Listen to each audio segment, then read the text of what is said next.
mi presentación de la novela romántica con subgéneros que di en una charla en Alcobendas el día 27 de enero, invitada por la Asociación de Escritores Papel y Pluma de esa localidad de Madrid. Estuve también en esa presentación con mis mosqueteras, con Tessa Zález de Editorial Chocolate, que tuvo a bien presentarme y hacer la introducción de quién soy yo como autora de novela romántica, y también acompañada por nuestra otra mosquetera, Eva Galindo Esteban, compañera de letras y editora también, que estuvo allí presente en la charla. Bueno, la invitación que me hizo la Asociación de Papel y Pluma era referente a hacer una introducción sobre los subgéneros dentro de la novela romántica. Y he tenido a bien hacer una grabación extraordinaria de aquella charla, porque aunque Tessa la estuvo grabando en directo para un live de Instagram, finalmente no se pudo escuchar bien, el audio se cortó a mitad de reproducción, con lo cual, bueno, hubo mucha gente que me estuvo diciendo que si la podía reproducir de alguna otra manera. Y así me veo que estoy con las limitaciones que tengo yo a nivel tecnológico, y aunque he hecho un pase para poder subirlo a mi canal de YouTube con diapositivas, las que estuve presentando allí en la charla, me ha sido imposible conseguir hacer la presentación de diapositivas y estar viéndome yo en la propia pantalla del ordenador. Bueno, ¿qué le vamos a hacer? Saldrá así caserito. Y por lo menos os podré mostrar, ya os digo, en el canal de YouTube, o a lo mejor un trocito en Instagram, para poder reconduciros luego allí, que lo veáis completo, pues bueno, de lo que fue la charla. Y nada, sí, desde luego agradeceros a todos los que lo vayáis a ver, los que lo vayáis a escuchar, la atención debida que tengáis a esta charla que os voy a dar. Desde mi opinión, ¿no? Como escritora de novela romántica. Lo primero de todo, bueno, pues es daros la bienvenida a este momento aquí de mi canal de novela romántica en tiempos modernos. Y bueno, presentaros lo que yo creo que define el sentimiento que tenemos todos los escritores, ¿no? Desde la postura cuando estamos en el género romántico. Que es la necesidad de amor, ¿no? La necesidad de sentir ese cariñito. Todos conocéis las canciones de los Beatles en la primera diapositiva que estoy mostrando. All You Need Is Love, Love Is In The Air, canciones súper conocidas, She Loves You, Yeah, Yeah. Un montón de canciones que nos llevan a tener un buen sentimiento, que hacen que nuestras hormonas, las poderosas, las que nos llevan a que la felicidad, a que la tranquilidad, la seguridad, el estar engranados con ese amor, ya sea fraternal, filial, emocional, sentimental, de pareja, entre amigos, hormonas que nos empoderan, dopamina, oxitocina, endorfinas, serotonina. Todos tenemos reconocido ese sentimiento en el que muchas veces pensamos que querríamos estar para siempre, que sería imposible.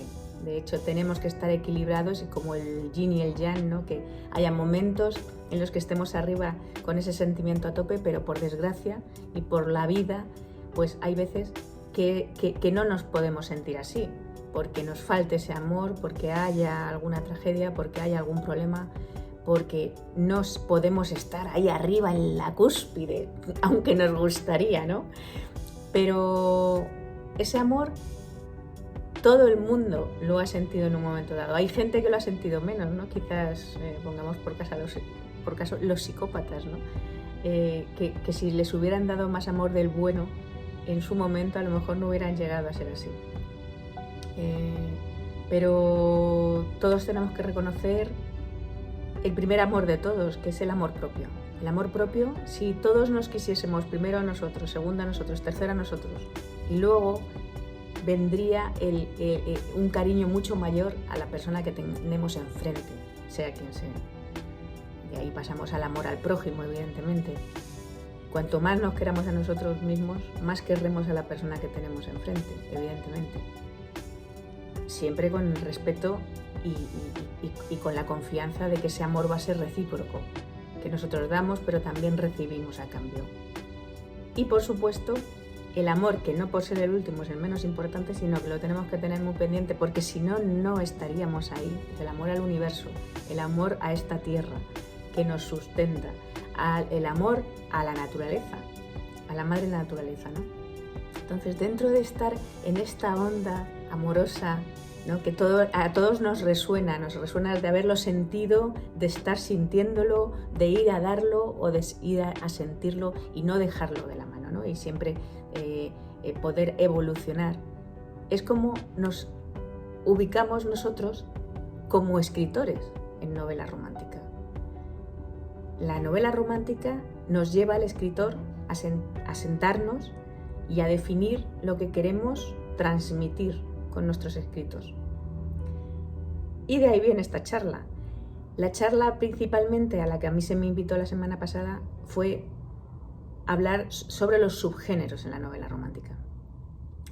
Pero no puedo hablaros de los subgéneros en la novela romántica sin antes centrar qué es la novela romántica, porque curiosamente la novela romántica todavía tiene muchos estereotipos, pero aparte de los estereotipos, errores básicos y fundamentales, que hay gente que todavía se cree que la novela romántica se ubica en la época del romanticismo, en el siglo XVIII, en las novelas de Jane Austen, las novelas de las hermanas Bronte, Lord Byron, nada más lejos de la realidad. La novela romántica de hoy en día no tiene nada que ver con aquella, que aquella sí que era también novela romántica en su época, pero ubicada en aquel momento histórico. Tampoco tiene nada que ver con la novela rosa, mal definida como rosa porque tiene muchos... Se le han colocado muchos clichés a esa argumentación de que sea novela rosa, como para ser personas, mujeres muy sensibles, mujeres amas de casa, mujeres faltas de cultura en general, que siempre están esperando que llegue su príncipe azul. Novela mucho más dada a los años 50, 60, 70, que luego os hablaré en concreto de una escritora que tuvimos aquí en España, denostada y desde luego ubicada dentro de esa novela rosa de aquellos tiempos. Siempre se la ha tenido como una novela de género menor. De hecho, todavía a día de hoy muchos de nosotros decimos somos escritores de novela romántica y se escucha cric, cric, cric, cric, cric, cric, pensando que es una literatura que, bueno, ni siquiera considerada literatura, ¿no? Un género muy facilón de escribir y bueno, y que lo que hace es que siempre se esté hablando de lo mismo, que también lejos de la realidad. De ahí están los estereotipos, ¿no? que se dan en este tipo de escritura, que se piense que va dirigida a mujeres de bajos recursos, de bajo nivel social, mujeres solteras y sin hijos, que esperan eso, que llegue su príncipe azul, amas de casa, mujeres rodeadas de gatos, que es un género muy machista. Y sin embargo, curiosamente, las estadísticas nos dicen que las escritoras de novela romántica actuales de hoy en día son mujeres con una amplia bagaje cultural, universitarias con alto poder adquisitivo, con una franja de edad también muy amplia, muy duchas en el formato digital, leen de hecho muchísimo en este formato que afortunadamente de unos años a esta parte está más en boga y proporciona una serie de posibilidades de leer en plataformas que por un módico precio puedes leer muchísimo, porque estas señoras son ávidas lectoras leen mucho al cabo del año, pero mucho es mucho, de entre 200, 300 novelas al año, y no solamente relacionadas con el género de novela romántica. Y digo mujeres porque estadísticamente es verdad que leen muchas más mujeres que hombres el género de la novela romántica. Quizás entre un 90 y un 10%, 90 mujeres, un 10% de hombres. Y sin embargo, ellas sí que tienen una vida sexual plena y satisfactoria, porque saben distinguir perfectamente entre la realidad y la ficción. El género de la novela romántica hoy en día se define para un público que lo que busca es entretenimiento, y esto está analizado por la Romance Writers of America, que es una asociación de escritores de novela romántica que hay en Estados Unidos y que lo llevan estudiando y haciendo sus estadísticas desde hace mucho tiempo. Entonces, ese es uno de los estereotipos primeros de todos que tenemos que tirar por tierra. Y en base a esto, últimamente las presentaciones que yo hago de novela romántica siempre saco la cara por esta mujer, Corín Tellado. María del Socorro Tellado López. Esta señora se la llamaba Corín porque era asturiana, y allí a las socorros la llaman socorrines, socorrín, corín. Terminó poniéndose ella como autora. Esta mujer, curiosamente, siempre ha sido tratada como eso, como una novela menor, lo que hacía, pero yo siempre saco una lanza por ella porque a mí me resultó muy curioso adentrarme en la biografía de esta mujer. Escribe desde muy joven, escribe principalmente, ella tenía un hermano que escribía. Lo primero de todo es pensar, bueno, voy a hacer algo mejor de lo que ha hecho mi hermano, pero es que además necesitaba sacar adelante a su familia por problemas económicos que había por parte de la economía familiar de sus padres, y empieza a escribir de una manera tan eficiente que el hombre que le proporcionaba las novelitas de todo tipo, porque esta mujer empezó como gran escritora, empezó siendo una gran lectora, el hombre que le proporcionaba las novelitas de juventud vio que tenía un potencial y entonces le puso en contacto con la editorial Bruguera. Para Bruguera fue una esclava prácticamente, la tenían sometida por el contrato tan bestia que le tenían hecho, en el cual ellos le exigían que cada semana escribiese una novela. Pero ella llegó mucho más allá. Esta mujer está considerada la segunda más leída en habla hispana por la UNESCO en 1962, después de Cervantes. Posiblemente incluso más que Cervantes, pero bueno, es verdad que el Quijote lo han leído muchísimos millones de personas en el mundo. Entonces, hace a lo largo de su vida 5.000 novelas. Entró en el libro Guinness de los récords con 400 millones de publicaciones. En el libro Guinness está desde 1994. No creo yo que vaya a haber nadie que supere esta cantidad de libros tan bestias. Ni siquiera aquí en España actualmente Megan Maxwell, Elizabeth Benavent, las grandes escritoras de novela romántica que hay, que tienen mucha producción escrita.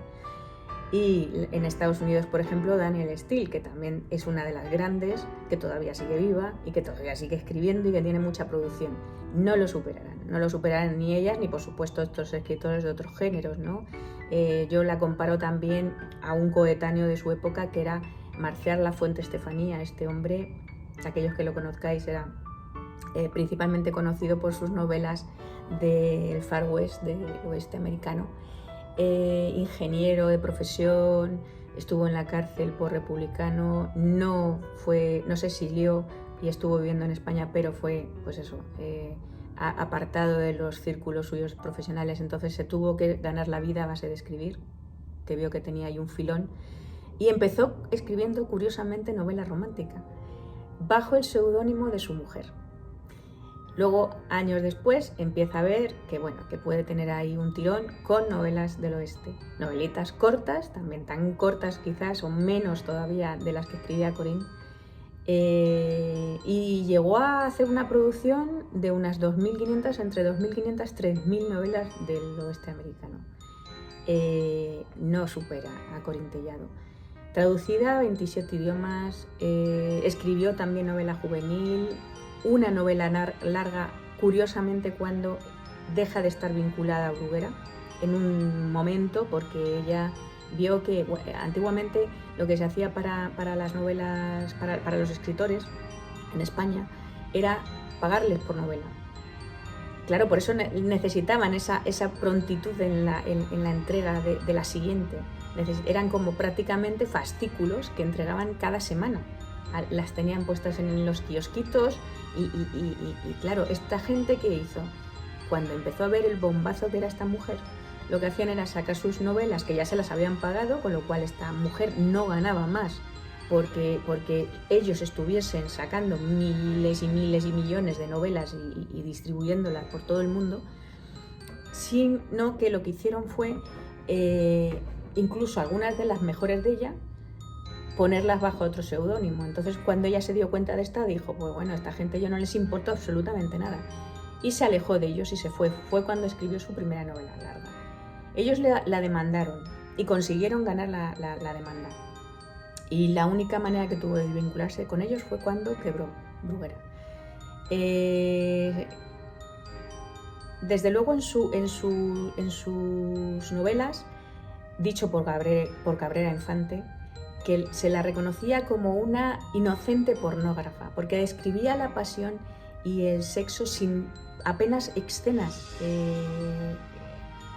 que hubiese sexo implícito. Eso era muy difícil de conseguir en aquella época, y más en la época en la que está ubicada su escritura, que es en plena dictadura franquista. Nunca se la censó ninguna de sus novelas, y sin embargo sí que le metía pasión suficiente. Yo siempre digo que para la gente que denoste a cualquiera en este ámbito y que diga qué fácil es escribir una escena erótica, qué fácil es conseguir, yo les digo, toma un papelito, toma un bolígrafo, aquí, papel, bolígrafo, y escribirme una escena erótica en la que consigáis que yo me excite, o cualquiera que esté a vuestro alrededor, y eso no es fácil de conseguir, y hacerlo finamente mucho más difícil. Para aquellos que seáis escritores y que me estéis escuchando en este momento, viendo, me vais a entender perfectamente cuando yo os diga que Corín Tellado argumentaba en 5 minutos una novela de 100 páginas y encima la escribía a máquina, que hoy en día lo tenemos todo muy fácil con los ordenadores. Yo la primera que lo tengo aquí. Una fuera de serie. Por cierto, el día 4 de mayo doy una charla en el Centro Cultural Anabel Segura de Alcobendas, invitada también por el Ayuntamiento de Alcobendas, y en un monográfico que se está haciendo sobre distintos autores. Entre ellos van a incluir el de Corín Tellado, y yo he sido la afortunada de dar la charla sobre ella y muy orgullosa de poder darla. Continúo haciendo este inciso que acabo de hacer para contaros que le dictaba a su nuera en los últimos años de su vida. Estuvo conectada a máquina de diálisis y murió con 2 novelas inéditas. No se le ha dado la suficiente fuerza a esta mujer, credibilidad y presencia y visibilidad. Actualmente, dejando ya de lado a Corín Tellado y invitándoos a todos los que queráis estar, si es que estáis en Madrid y os apetece pasaros, o si no, ya subiremos algún vídeo de la presentación que haré sobre Corín, de la historia de su vida. Quiero presentaros a un autor para que veáis la versatilidad de los autores. O sea, que no solamente el autor de novela romántica, la autora de novela romántica nos dedicamos a novelitas, a escribir novelitas facilonas, simples y sin argumento más que el parejita que se conoce, que se enamora y que besito por aquí, besito por allá, o camastro o lo que sea, ¿no? Hay mucho más que eso. Y otro de los autores que os voy a traer, actual, lo traigo ¿por qué? Pues porque es mi sensei, como yo le llamo, mi profesor de escritura, del máster de escritura romántica que dimos el año pasado, un grupo de mujeres y yo, bueno, algún hombre había también. está actualmente haciendo la tercera edición del máster. Es un profesional como la copa de un pino, especializado en novela romántica y erótica, y es José de la Rosa, para aquellos que no lo conozcáis. Concretamente, no lo estáis viendo, los que estáis en YouTube, sí, los que me estáis escuchando vais a ver las portadas de la que para mí es la excelencia en serie de todo lo que escribe, porque es un autor híbrido, que escribe no solo para editoriales, en su caso Penguin Random, sino también para él mismo, autopublicándose. Eso es un autor híbrido. Pero aparte, es un autor que escribe subgéneros. Tiene homoerótico, tiene contemporánea, tiene también lo que para mí es en lo que es un experto, aparte de que escriba muy bien el resto de los géneros, para mí es un experto en novela histórica de regencia, que ahora está tan de moda con los Bridgerton. Pero a mí los Bridgerton ni me van ni me vienen, quiero decir, desde el punto de vista desde que la coherencia se la saltan y el rigor histórico se lo saltan y se lo pasan por el arco del triunfo, como digo yo. Y este señor nos trae, José de la Rosa nos trae una regencia que es una época muy clara, muy definida históricamente, en lo que es el final de las guerras napoleónicas y comienzos del siglo XIX, y todo lo que tiene que ver en las cortes reales de Inglaterra y Francia, con un afán de que no vuelva a coger el poder Napoleón. Y él lo hace magistralmente, porque dentro de la serie Regencia Canalla que actualmente acaba de sacar esta semana, señores, señoras, y yo os invito a que lo leáis si de verdad queréis leer novela histórica, romántico-histórica de regencia, de calidad, de mucha calidad, muchísima calidad, y os diría que más incluso que los Bridgerton.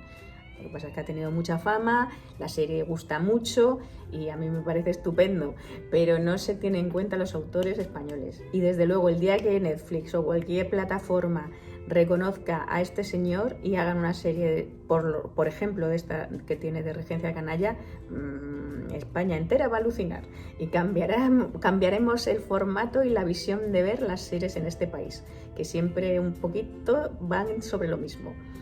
Y ya que nos gusta mucho, porque es verdad que en España a nivel de series de televisión, me estoy yendo un poco por aquí por los cerros de Úbeda, pero bueno, es lo que es mi canal y me voy. Siempre se trata a nivel histórico de lo mismo, que es guerra civil, y bueno, y nos vamos un poco a comienzos del siglo, a finales del siglo XIX y un poquito más, y comienzos del XX,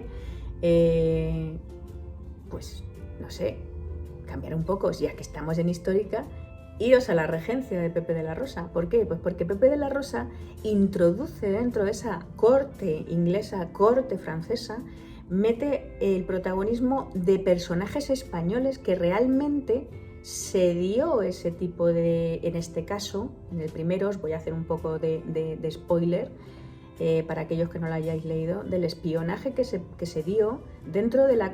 Por parte de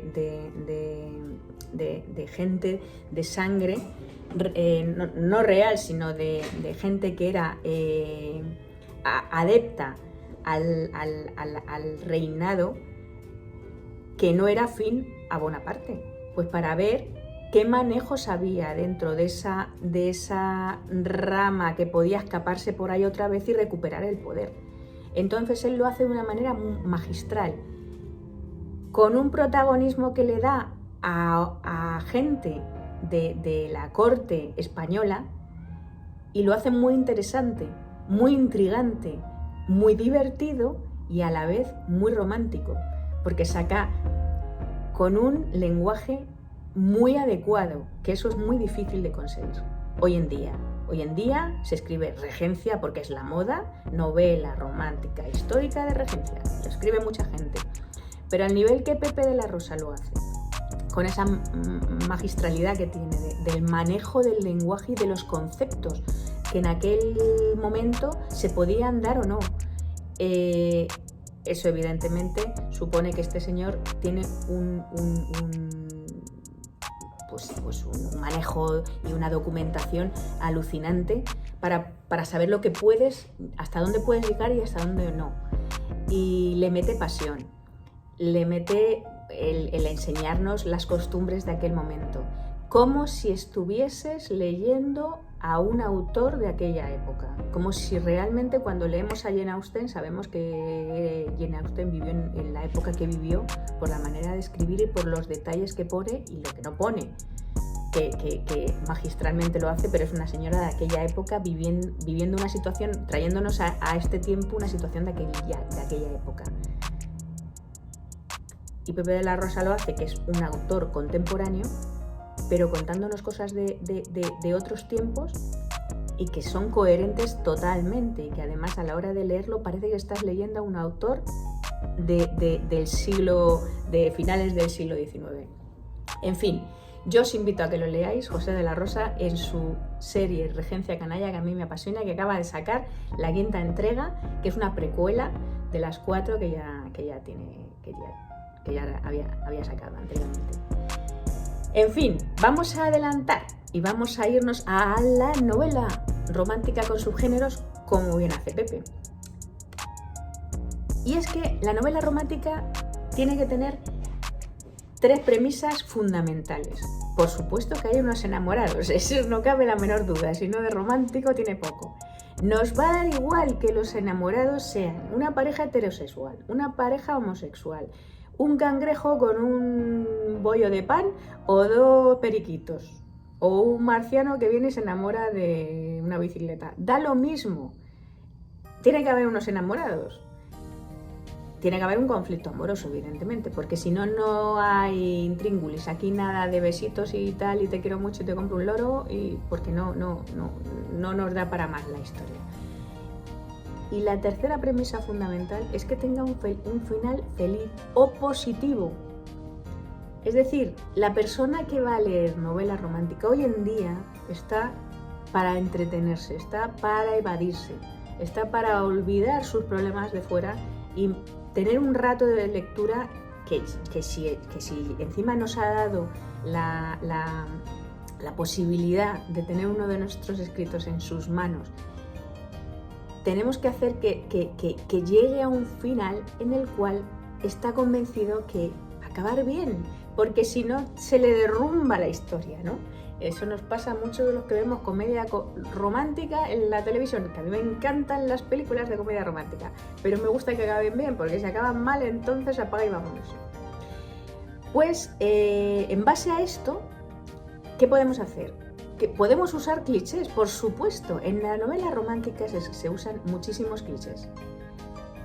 Los que comparten piso, los enemies to lovers, que empiezan siendo pues eso, unos enemigos acérrimos, se llaman fatal, pero al final la pasión les puede y esas energías que hay que a favor unos de los otros y se terminan enamorando. Los compañeros de oficina, los que son amigos y acaban como amantes, los que tienen distinto estatus social, los que se enamoran de penalti y bueno, empieza con un penalti y se acaban enamorando. Relaciones previas infelices, relaciones tóxicas, en fin, nos da para usar los clichés, evidentemente, y no pasa nada, y sin ningún tipo pues eso, de tener que echarse las manos a la cabeza y decir, uy, no, que puedes cambiar de paradigma y hacer algo completamente distinto, por supuesto, pero que no seamos tan cerrados y tan herméticos con, no, vaya cliché que vamos a usar. Bueno, vamos a ver, avanzan los tiempos, evidentemente, y también en la novela romántica se debería de tender mucho más a no aleccionar a la gente, sino hacerles ver otras o quizás con ese tipo de clichés hacerles ver, pues hombre, en cierto modo, lo que puede estar bien y puede no estar bien, ¿no? De una manera en la cual equilibre la balanza el propio lector y diga, ostras, pues es que esto que pensaba yo no es tan así, o lo que yo no pensaba, pues mira, me hace verlo de otra manera, ¿no? Pero dentro de todo ello, de todo lo que el escritor quiera poner, no deja de ser lectura de evasión. Con lo cual, llegamos a un punto en el cual el escritor de novela romántica parece que lo tiene fácil. Y digo que parece que lo tiene fácil para todos esos que se creen que la novela romántica es muy fácil. Pero es curiosamente todo lo contrario. ¿Por qué? Porque en novela de género negro, por ejemplo, va a haber un asesinado, ya lo sabemos. Va a haber uno que va a acabar, que le van a pillar, o no. El que ha matado puede ser el propio detective, puede ser, no sé, la señora que vende el pan. Puede acabar bien, puede acabar mal, podemos descubrir quién es el que ha matado o no. En novela histórica, la batalla la ha podido ganar uno u otros. ¿Y de qué manera? Y acaban todos que salvan al rey o no lo salvan. Pero es que en novela romántica ya sabemos cómo va a acabar. La novela romántica va a acabar bien, va a acabar feliz, va a acabar positiva. De manera que lo tenemos mucho más complicado, porque ¿cómo le mantienes al lector la atención hasta el final y que no te deje el libro a medias, cuando ya sabe precisamente esa persona que está con el libro abierto que el final va a ser bien, va a ser bueno, y que esas dos personitas, un trío, yo que sé, el grupo de la orgía que se haya montado, van a acabar bien, por muchas trabas que tú le vayas a poner como autor a la pareja, o al trío, o al grupo de la orgía. Por muchas trabas que tú le vayas a meter, el lector sabe que eso va a acabar bien. Entonces ya tienes más complicación como autor para intentar enganchar al lector y que se mantenga leyendo, y a ser posible que te acabe la novela rápido, es decir, que le mantengas atento hasta el final, que eso es lo complicado, que no te deje y diga, bueno, rollo patatero, pum.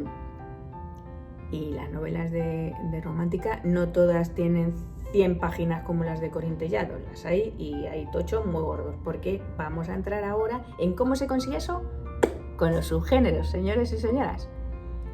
Al meterle subgéneros a la novela romántica, lo que conseguimos es precisamente eso, mantener la atención.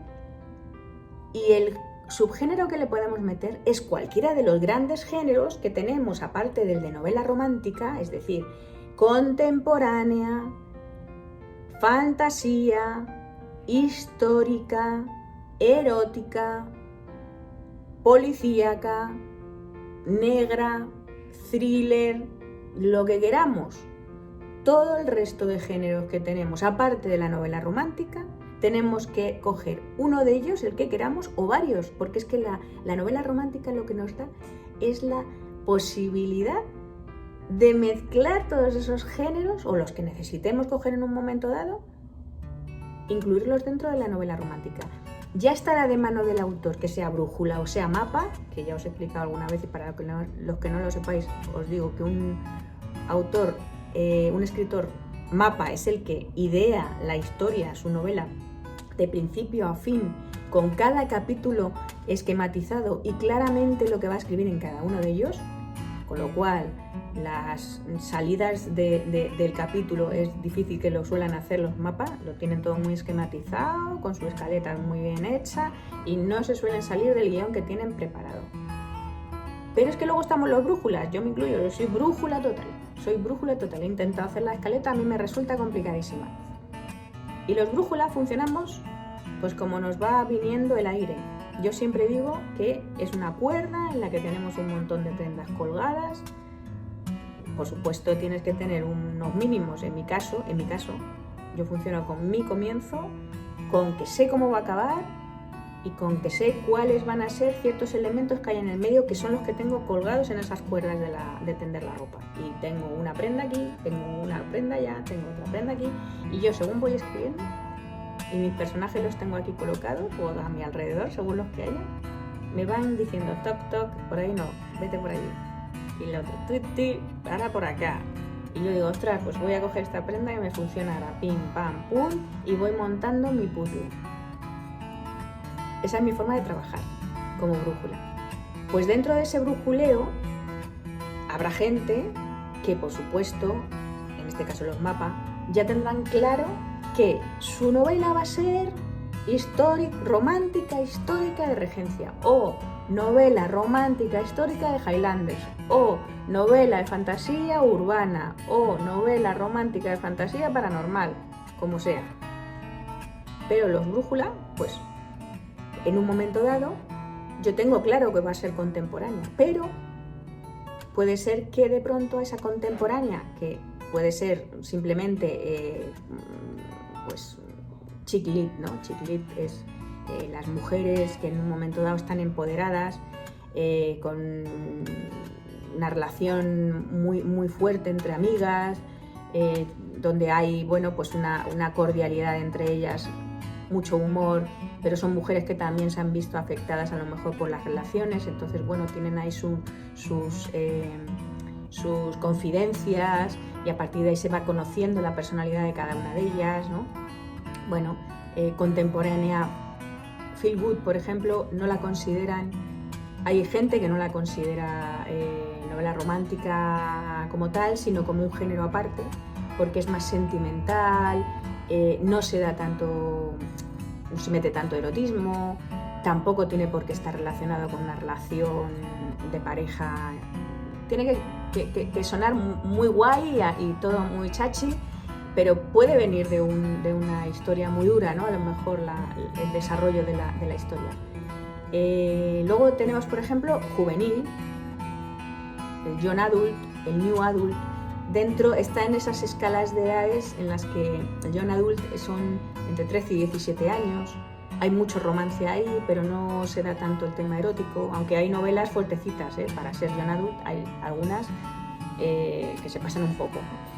Pero bueno, luego está el new adult es ya a partir de los 17 hacia los 30, y así que hay relaciones mucho más afectivas, mucho más eróticas. Y curiosamente en el new adult además, y en el young también, se dan temas muy fuertes, de lo que están viviendo a día de hoy las criaturas. O sea, no es nada pues bullying, inclusión,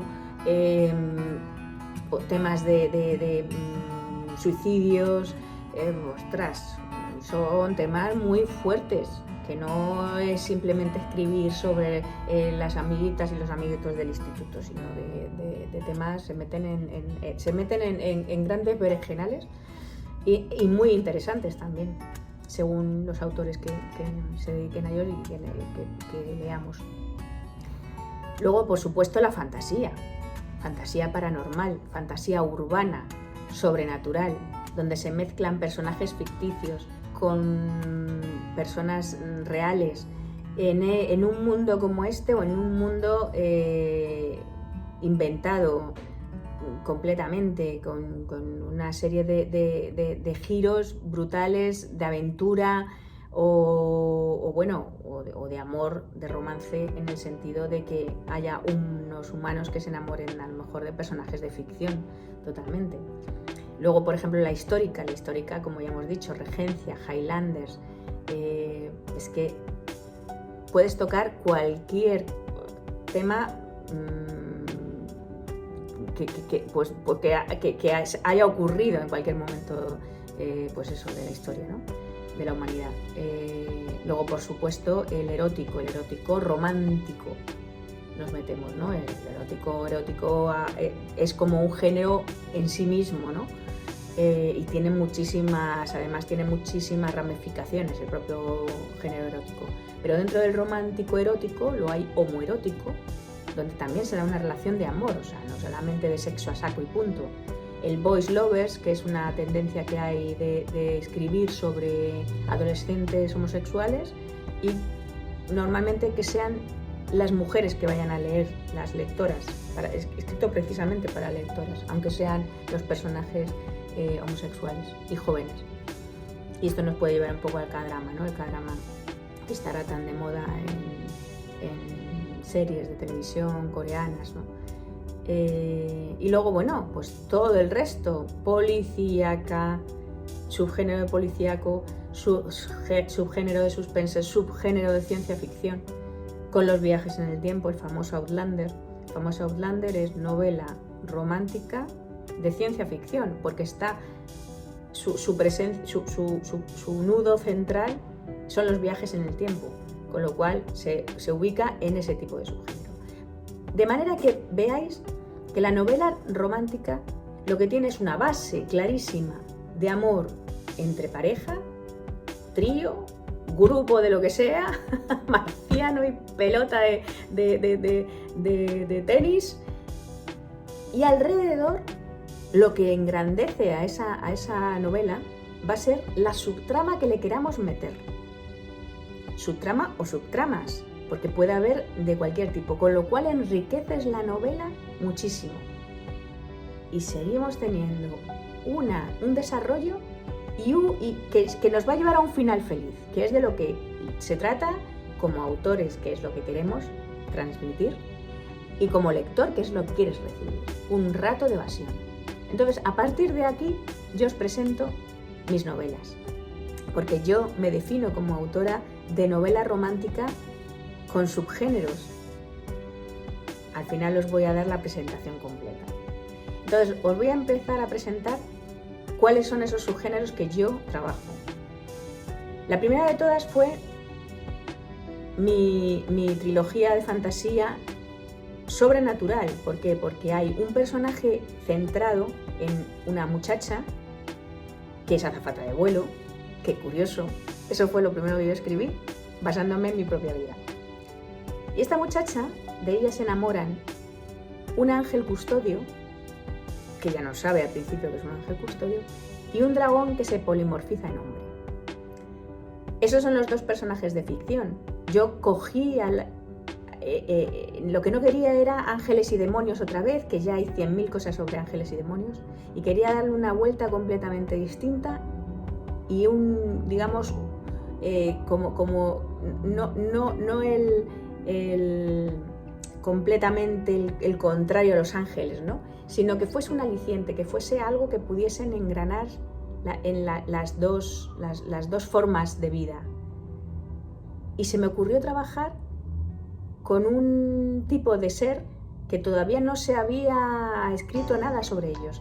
Había algo de dibujos animados y poca cosa escrita sobre los dragones, que se polimorfizasen en hombres, pero no a este nivel, no a nivel de crear un mundo de ellos aquí en la Tierra actual, donde nosotros podamos estar rodeados de ángeles y sobre todo de dragones que se polimorfizan en hombres y que lo estamos teniendo contacto con ellos, y ubicados en una zona muy concreta de África, en Kenia, en la sabana africana y en las reservas de animales africanas, porque yo tuve una experiencia allí de conocer las reservas estas de animales, y desde luego, si os lo podéis permitir alguna vez en vuestra vida, hacedlo, porque no os vais a arrepentir. O sea, es una conexión tan brutal.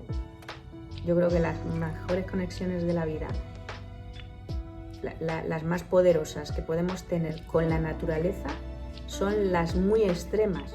Es decir, hacer buceo, si se puede, claro, también por salud, si puedes hacer buceo alguna vez en tu vida y en un arrecife de estos que nos estamos cargando toda la humanidad, pero bueno, que todavía se mantienen algunos, que podamos verlo y disfrutar de ese momento, que eso es como estar en otra dimensión. Tiene que ser, me imagino, como estar ahí en un cohete ahí arriba, alrededor de la luna. Luego, esto, por ejemplo, las sensaciones que se dan cuando estás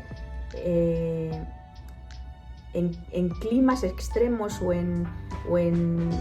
con la tierra la poderosa madre naturaleza a tu lado. Y la tierra africana es lo que tiene, es esa energía que se propaga desde el centro de la Tierra a lo que es la superficie, con toda esa fauna alrededor, es brutal. O sea, es que es energía pura. Hay puntos en el mundo que tienen también puntos de energía natural y brutal, como son montañas enteras que están hechas de amatista, de cristal de amatista, de cuarzo. Y eso es una potencia, una energía poderosísima que tendrá estar cerca de un volcán. Cerca, me refiero, de manera lúdica, no como estuvieron en La Palma hace relativamente poco. Que aún así, bueno, la gente que vivía allí, con toda la desgracia que supuso, ellos sabían perfectamente, igual que todo el mundo que vive cerca de zonas volcánicas, saben dónde están viviendo. Y bueno, o les ha tocado o bueno, o están allí de casualidad, pero o lo han buscado también, pero esa tierra está activa, entonces se puede estallar eso en cualquier momento. La cuestión es que son momentos de reflexión. A poco espirituales que seamos, espirituales que no religiosos, eso nos llega al alma. Y a mí es lo que me llegó, y esa es la transmisión que yo quise hacer en mi trilogía, y creo que está conseguido, por aquellos que me han leído, en la trilogía de Dragon Angelus está conseguido el engranaje y la comunión tan fuerte que tienen. Sobre todo, bueno, lo tienen incluso los ángeles también por circunstancias, pero sobre todo el mundo de los dragones con la tierra africana. Y eso al final se transmite al resto de los personajes y al lector, que es de lo que se trata. Trato angelología. La angelología lleva estudiándose muchísimo tiempo, porque se basa en las escrituras, en las Sagradas Escrituras. Yo no soy religiosa, nada, cero, atea, total, pero sí que, como todo el mundo, tenemos un punto de espiritualidad. Hasta el más agnóstico de todos, yo creo que en un momento dado se encomienda a algo. Ahí lo dejo. La cuestión es que dentro de mi creencia sí que está el poder de la energía entre unos y otros y el poder del universo con respecto a mí, como ser humano. A mí me pongo por ser humano, con respecto a todos los seres humanos, y a la tierra, y a los animales, y a la fauna en general, y la flora, a la madre naturaleza. Entonces, la angelología, en concreto en las Sagradas Escrituras, quise sacar una de las partes que trabaja la Biblia, que es el tema de los Elohims. Los Elohims, parte de ahí el ángel caído. Antes de ser ángel caído, las Sagradas Escrituras decían que Dios les manda a la tierra a proteger a los humanos. Y entonces este se niega. El famoso Lucifer dice que no, que él no va allí a cuidar a nadie. Acaba donde ya sabemos que acaba. Por eso es el ángel caído. Pero dentro de los ángeles que sí que van a la tierra y cumplen con su cometido, están unos que se salen del redil un poco y se enamoran de humanas. A eso se les llaman los Elohims. Y dentro de los Elohims, al procrear con estas humanas, dan lugar a los famosos Nefilims, que son sus hijos, mitad humanos, mitad ángeles. Por eso se les llamaba gigantes. Pero no gigantes por el tamaño, sino gigantes por el pecado tan grande que cometieron sus padres. Pues de eso hablo en mi trilogía también. Y hablo de poligamia femenina, y hablo de restauración de obras de arte, y hablo de leyendas chinas. Y se ubica no solamente en Kenia, sino también en Canadá y en Seattle. En fin, novela romántica, porque la base es romántica total, con subgéneros de fantasía sobrenatural. La siguiente que escribí fue mi novela La maleta ardiente de Luna Beltrán. Esto lo hice por una colaboración con una conocida que tenía que abrió un negocio de productos eróticos online y hacía tupper sex ella para venderlos. Yo nunca había estado en un tupper sex. Curiosamente, a raíz de pedirme ya la colaboración en un blog, simplemente que iba a abrir dentro de esta página web de venta de productos, me puse a investigar y estuve en un tupper sex de otra conocida que yo tenía cerca de donde vivo. Y aluciné con la puesta en escena que hizo. Bueno, ella simplemente era vender cada producto, pero de la manera que lo hizo, a mí me resultó muy, muy curiosa y bueno, y muy agradable. Allí además todos sentados, estábamos en el exterior, era verano, había hombres, mujeres, había un montón de todas las edades. Me resultó muy curioso y sobre todo la manera de exponerlo, que es como se expone en Luna. Al hacer estas, pues eran capitulitos, porque a mí no me gusta escribir en blog, no me gusta escribir una historia hoy, mañana otra, no tengo tiempo para estar así. Entonces, con todos mis respetos a la gente que escriba blogs, que yo no puedo hacerlo. La cuestión es que empecé a hilar una historia y me creé este personaje que se llama Luna Beltrán. Ella es una publicista, dibujante de una agencia de publicidad, y tiene una vida, es soltera y una vida plena y completamente liberal y sexualmente activa y bueno, y empoderada. Es una mujer que además en el libro se habla de violación, se habla de acoso, se habla de venganza, de salidas del armario, por supuesto de productos eróticos, de tupper sex también. Y dentro de la manera de presentarlos que tiene Luna, porque se pone a vender productos eróticos por circunstancias de ayudar a una hermana suya, ella lo hace haciendo performances puestas en escena, disfrazándose y solo daros el detalle de que yo la presentación de este libro la hice con una actuación, nos llevó 3 horas de tupper sex, 3 horas de tupper sex que presentó esta conocida.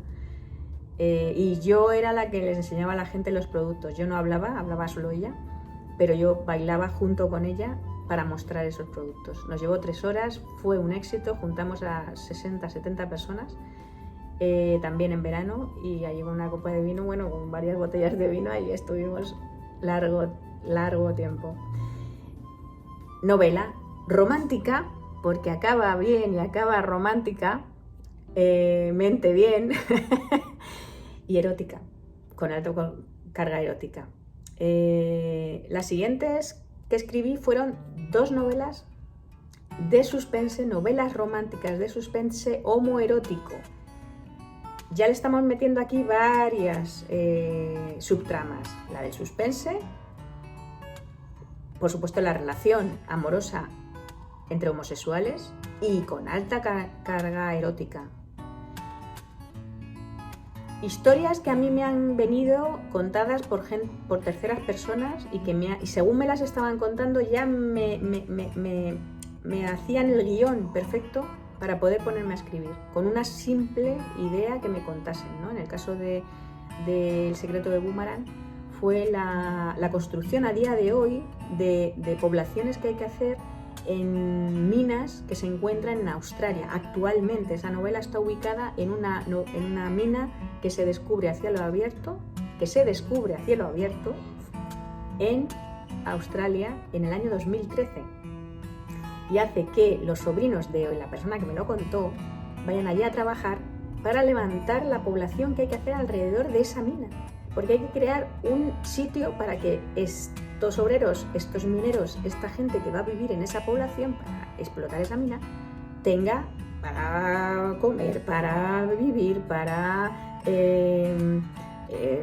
ir a la peluquería, restaurantes, sitios para comprar cosas, porque las poblaciones en Australia están muy distanciadas. O sea, hay poblaciones que en 800 kilómetros no tienen nada alrededor. En 800 kilómetros. Australia es así de vasta y de profunda, porque solo se conoce lo que hay alrededor de la costa australiana, que es donde normalmente se vive. Pero claro, estas minas se siguen encontrando a día de hoy ubicadas en el interior de lo que es la gran isla, ¿no? De Australia. Y bueno, y ahí está. Esa es la historia. Ahí se habla de eutanasia, malos tratos entre homosexuales, matrimonio y vejez entre los gays. También se sale del armario, con hijos ya, bisexualidad. en fin, para que veáis que no solamente se tratan temas banales, no, se tratan temas profundos en la novela romántica, que nos hacen parar un momento y decir, ostras, es que no me había parado yo a pensar, como a mí me ha dicho mucha gente, es que los malos tratos entre homosexuales no se hablan. Es verdad, es cierto que los malos tratos contra las mujeres están a la orden del día y ya, por favor, a ver si ya se para de una vez alguna vez en la vida. Pero los malos tratos entre homosexuales, físicos, no solo psíquicos, no solo psicológicos, también se dan. Y de eso se habla muy poco. La siguiente novela, también novela romántica, suspense homoerótico, que hice en plena pandemia, salió en ese año, en el 2020, La playa del hombre muerto. También por circunstancias de una historia que me contó un amigo mío, que a raíz de leerse la anterior, El secreto de Humana, se quedó encantado y me regaló una historia que a él le había pasado personalmente. Y tal cual me la estaba contando, también la estaba visualizando. En ella se trata el tema de los homosexuales, las represalias contra los homosexuales durante el franquismo. También se habla muy poco, pero hay largo y tendido escrito que se escondió con, circunstancias, ¿no? Como pudieron ser tantas muertes durante el franquismo. Pero no dejaron de ser las represalias contra ellos, que acabaron encarcelados, muchísimos de ellos también, pero muchos de ellos muertos. Lo mezclo también con el tema de las vidas pasadas y de las hipnosis regresivas. En un momento dado esto se podría calificar como un subgénero de paranormal porque se tratan otras vidas. Podría, perfectamente. Lo que pasa es que ya me iba a quedar muy largo el título del subgénero. Novela romántica, suspense homoerótico paranormal. Aunque lo he puesto en algunas de mis posts y en algunos sitios, porque sí que es verdad que no dejo de hablar sobre ello. Y la gente que no cree en regresiones, la gente que no cree en vidas pasadas, evidentemente, pues oye, no pueden llegar a abrir un libro y encontrarse esto y decir, ¿pero qué me estás contando? Entonces, por eso he hecho alguna alusión alguna vez de que pudiese ser paranormal, porque dentro del paranormal está el tema de las vidas pasadas. Y las siguientes que escribí, comedia romántica. Bueno, esta tiene poca explicación. Humor, risas, hacer a la gente que pase un rato todavía mejor que leyendo solamente romántica, no dándole unos giros simpáticos.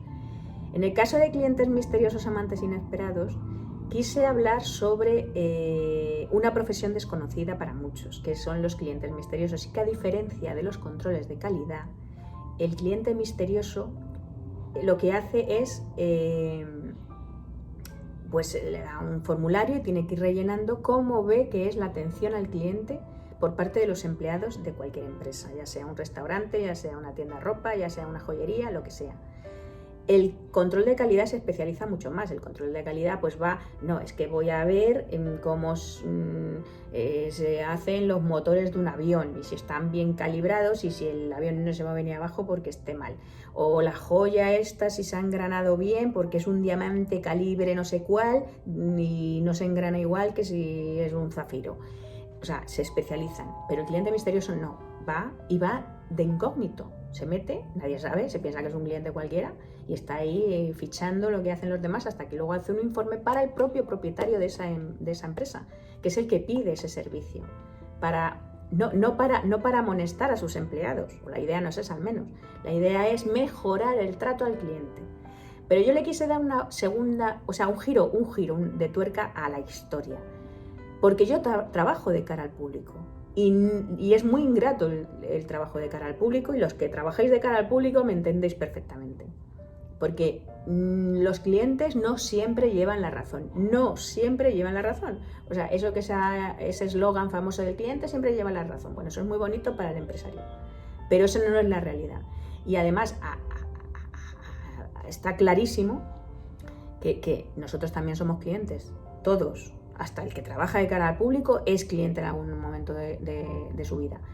Y estamos hartos de ver malas reacciones por parte de los clientes incluso de las nuestras propias, ante un servicio que nos estén dando, una venta que nos estén haciendo o lo que sea. Estar en un restaurante y que nos vayan a servir, lo que sea. Todos hemos presenciado una mala actitud o hemos sido producto de una mala actitud ante una persona que está haciendo su trabajo. Mejor, peor o fenomenal o fatal. Pero todos hemos presenciado escenas de estas y eso es lo que no se puede consentir cuando la otra persona está haciendo su trabajo y el cliente se viene arriba. Que no quiero decir que el cliente que lleva la razón y que le tiene que decir a cualquier persona, oye, ¿qué pasa? Tiene maneras de poder hacerlo. Y desde luego se pueden hacer muchas cosas con mucha educación. Pero cuando estamos en el otro nivel, que es el que conocemos, que se pasa 3 pueblos, con una persona que está de cara al público, detrás de un mostrador, detrás de una mesa, detrás de una caja o detrás de donde esté, o detrás de un teléfono, no hay derecho.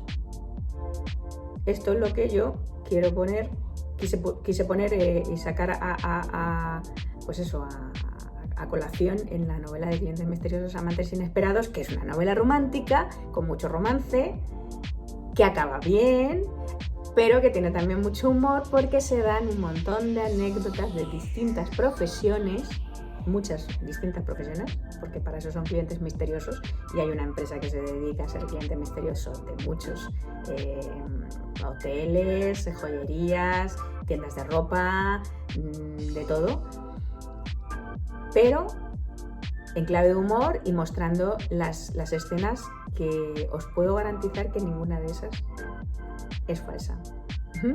Así que bueno, que se quiera venir a leerlo, pues ya se enterará de cómo funciona por ahí mucha gente. La otra que saqué, que es la última que he sacado, gracias al máster de Pepe, porque José de la Rosa te pide en 4 meses una novela, señores, señoras, y hay que sacársela. Sí, señor, me parece muy bien. Yo tardé 6. Hay que decir que ahí me pasé un par de meses, pero bueno, el sensei me lo perdonó. Corazones confinados, amor en pandemia. Esto viene por una historia que a mí me pasó en una casa, que ya lo he contado alguna vez, que yo tengo en el trasteros chiquitillos, y una señora metida dentro de uno de esos trasteros hablando ahí como el secretillo, pero de secretillo estaba, o sea, no estaba, oye, voy a comprar el pan, no, estaba contando ahí, no sé, pues hice modo off y desconecté, pero estaba ahí el secretillo. ¿Qué os imagináis que puede estar pasando? Pues que está ahí hablando con el amante, es lo que yo pensé y con esas me quedé. Y entonces lo traje luego para esta historia. Y aquí hablo de amor, de 2 personas que se conocen y que tienen una relación en pleno confinamiento, señores, señoras, aquí en España, que ya sabemos cómo la pasamos. Difícil, yo creo que si me hubiera tenido que ocurrir a mí, lo hubiera visto muy mal, pero sé de casos que se han dado muy bien. A lo mejor no de primeras, ¿no? De conocerse de primeras, pero sí, bueno, ya de larga duración y en distintas provincias, con lo cual saco todo eso, porque eso ocurrió. Y también hablo sobre el confinamiento en las cárceles, que eso es doble confinamiento, y el que diga lo contrario es porque no ha leído ningún artículo sobre cómo pasó esa gente ahí el confinamiento. Pues lo mismo que les pasó a la gente de las residencias y lo mismo que le pasó a los ancianos que estaban solos, y ya sabemos, no vamos a seguir hablando porque es que ha sido muy trágico. Dándole una clave de humor, evidentemente, hay gente que todavía no se atreve a plantearse, enfrentarse a aquello que nos ocurrió, pero yo no quiero que a mí se me olvide. Yo necesito escribir sobre eso ya. Y si es en clave de humor, mucho mejor. Y trato también el travestismo. Y trato también la inclusión con su protagonista, que es un mulatazo de 1,90 m estupendo. Mulato. Bueno, es como mi protagonista de la saga Dragon Angelus, que también es mulato. Inclusión. Porque hay que meter inclusión en nuestras novelas, claro que sí. En todas deberíamos, pero bueno, en novela romántica nos da mucho juego. Y mujeres ingenieras, que siempre parece que somos las pobrecitas que tenemos que ir ahí arrastradas con trabajos de poca monta o a la sombra de maridos que nos salven. Inclusión y diversión.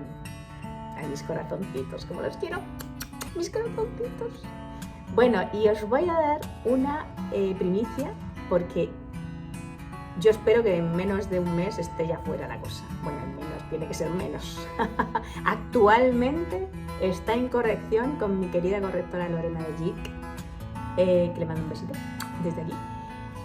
Y os voy a enseñar esta maravilla de portada que me la ha hecho mi querida Rachel Cherrita, otro besito para ella, que es una maravilla y que es la primera novela contemporánea que sacó, La vida del indiano, Magnolias para siempre. Emigración asturiana a las Américas, casonas de indianos, antiguas, abandonadas, amor en la madurez, los protagonistas tienen más de 55. Inclusión. Vamos a hablar también de, por supuesto, de relaciones que se dan amorosas a nuestras edades, no solo cuando eres un jovenzuelo de 20 o de 30, que hay mucho por donde tirar todavía con estas edades, muchísimo. Traición y segundas oportunidades. Mi villa de villano que me tiene enamorada esa portada. Y bueno, pues hasta aquí os puedo contar. Novela romántica con subgéneros. Y vuelvo a presentarme otra vez. Soy Cadilano. A, como las pilas, Duracell, el conejito. Autora autopublicada. De novela romántica sobre mujeres y hombres maduros con carga erótica, humor y realidad. Ahí lo dejo. Gracias a todos por haber escuchado esta charlita, por haberme visto, los que me hayáis visto en vídeo, y sobre todo os pido una cosa: no dejéis nunca de leer, de soñar y de amar.